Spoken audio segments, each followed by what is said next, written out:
السلام عليكم ورحمة الله وبركاته.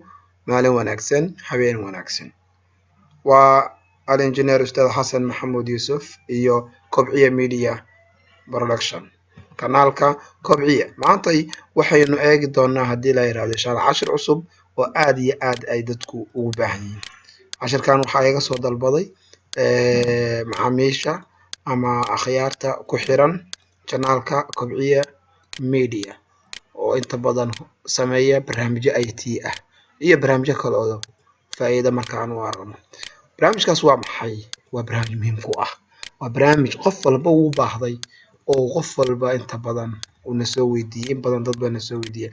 Barnaamijkaas waxa weeye qof walba waxa dadka inta badan ay ka cawdaan computer-ka iyagu inuu waxa waa computer-kaygu ayuu dhahaa qof walba xawaarihiisu aad u hooseeya speed-ka computer-kayga aad u hooseeya. Haddaba maanta video-gan ayaan insha Allah daqiiqado kooban waxaynu kaga jawaabaynaa in aynu helno computer speed-kiisu aad u sareeyo isla markaasna waxaan idin soo keenay idin soo ururiyay 5 step ama 5 talaabo haddii aad samaysid computer-kaaga speed-kiisu uu aad iyo aad insha Allah uu u fiicnaanayo.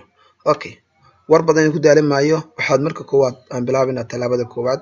Waxaad tagaysaa start button, waxaad ku qoraysaa run marka ku qodid waxaad ku qoraysaa wax loo yaqaano talaabada koowaad markaad tan qaadid temp markaad ku dhufatid waxa ku soo baxay intaas oo file oo Windows-ka ku jira, laakiin temporary waa file temporary ah oo inta badan aanan waxba computer-ka ku tareen, laakiin computer-ka ka cuslaynaya space weyn kaaga fadhiya computer-ku mar walba soo kaco uu file walba furayo kan furayo mid walba furayo akhrinayo. Hadda waxaan haynaa waxa loo yaqaano 31 file oo 1.79 megabyte ah. Computer-kaygu file badan ma soo akhriyo sababtoo ah waa ka tirtiraa. Markaas aad soo gashid waxaad arkaysaa halkan imaanaysa marka time ku qodid then select baad dhahaysaa then hadhoodii delete baad dhahaysaa. Delete marka dhahdid okay ayaad ku dhufanaysaa waxa weeye iga tirtir failashan uma baahni. Step-kaas koowaad si fudud ayaad ku tirtiday wixii failal hawaadan u baahnayn oo computer-kaaga culays ka dhigay. Step-ka labaad isla run baad ku noqonaysaa kadibna waxaad ku qoraysaa waxa loo yaqaan percentage temp baad ku qoraysaa. Iyadana waxaynu soo helnay failal kale oo folders ah oo runtii aan loo baahnayn 2154 file baan soo aragnay welina folder oo failasha gudaha ugu sii jiraan oo aan loo baahnayn oo computer-ku uu duplicate ama copy u sameeyay. Waxa ka mashquulinaya computer-kaaga failashaas ka badan bay ahaayeen. Marka waxaad samaynaysaa control A kadibna waxaad dhahaysaa delete oo waxaad dhahaysaa iga tirtir failasha inta leeg oo aan wax macno lahayn waad iska tirtiraysaa. Waxa marka hadda aad u jeedaa inay 2150 file ay delete loo diray oo ay tirtirmayaan. Mar baa laga yaabaa hal file iyo laba file inuu diido, laakiin maadaama aad iska saaraysid failasha ugu badnaa hal file laba file wax culays badan ma yeelanayaan. Wax yar ayuu ku soo haray. Waxaan isku dayaynaa inaanu tirtirno mostly inta ugu badan. Hadhoodii failashii oo dhan waxay noqonayaan kuwa ka baxay computer-kaaga isla markaasna computer-kaaga wax noqonayaa mid speed-kiisu aad u fiican yahay. Failasha saasay ku tirtirmeen. Waa talaabadii labaad.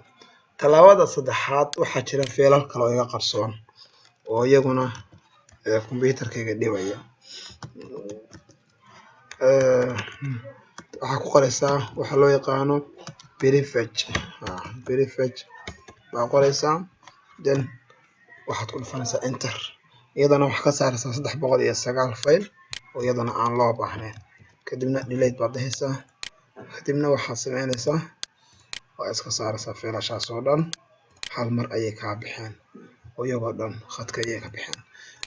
Saddexda talaabo markaa qaadid waxa kaloo samayn kartaa talaabada afraad oo ah talaabada aad ku clean gareyn kartid computer-kaaga adoo qoraya clean disk clean kadibna disk clean baad ku dhufanaysaa. sida waa meesha computer-ku ka soo kaco sidaas ku bilaabaysaa tan hadhoodii waxaad dhahaysaa okay clean garey. Wuxuu sameynayaa calculation-ka inta la clean garayn karo isagoo feelashaada saxda aan kaa taabanin. Ogow saddexdii tallaabo hadda aan sameynay saddexdaba hal feel oo aad leedahay kaa tirtiri maayo. Wuxuu tirtirayaa feelasha duplicate-ka ah, feelasha macnaha koobiga ah. Computerka markii hal feel la sameeyo intaasoo feel buu sii sameeyaa, mid walba koobi buu ka sameeyaa. Marka waxaana dhiba waxa weeye waa feelasha koobiga uu computerku sii sameynayo weeye. Marka delete baad dhehaysaa, ka saaraysaa. Haddana waxaan wadnaa shaqada ah disk clean up oo ah in diskiga ama maskaxda computerka la clean gareeyo, la nadiifiyo, macnaha laga dhigo wax nadiif ah. Tan waxaa la sameeyaa mar walba oo xafiiskaaga soo fariisatid, sababtoo ah waxaad la mid tahay mar walba xafiiskaaga la furo waxaa laga yaabaa gabar shaqaale ama qof shaqaale ah inuu hagaajiyo, nadiifiyo. Sida xafiiskaagu uu qaab physical ugu baahan yahay in la nadiifiyo, la hagaajiyo oo la qurxiyo, la xaaqo, ayaa computerkaaguna wuxuu ugu baahan yahay in la xaaqo oo la nadiifiyo oo la hagaajiyo, wax feelasha badan oo aan loo baahnayn aad ka saacdid. Tig baad saaraysaa oo feelasha aan rabno inaan tirtirno oo aanan u baahnayn, tig baad ka saaraysaa. Dan hadhowdii okay baad dhehaysaa ma tirtiraysaa buu ku leeyahay feelashan. Haa waa tirtiraya baad dhehaysaa, waa iska tirtiraysaa. Waa stepka afraad oo aad sameyn kartid. Waxaa kaloo sameyn kartaa stepka ku xiga waa disk defragmental oo ah diskiga inaad u samaysid wax loo yaqaano in aad disk defragmental aad samaysid oo diskiga aad feelasha kala fogaaday oo kala durugsan aad marka disk defragmental ayaa marka ugu dambeysana samaysaa ama disk clean up. Intaa markaa samaysid computerkaaga wuxuu noqonayaa mid xawaare fiican leh oo waxaa ka baxaya feelashii badnaa ee duplicate-ka ahaa oo aan loo baahnayn. Insha Allah waxaan filayaa inaad fahantay. Baroobay isku day hadda ku samee computerkaaga xawaarihiisa inay wax iska bedeleen ayaad arki doontaa. Waxaa kaloo arki doontaa computerkaaga space-kiisa inaad space badan heshay. Aad waa mahadsan tahay. Waa Kobciya Media iyo Engineer Xasan Albano idin leh nabadi.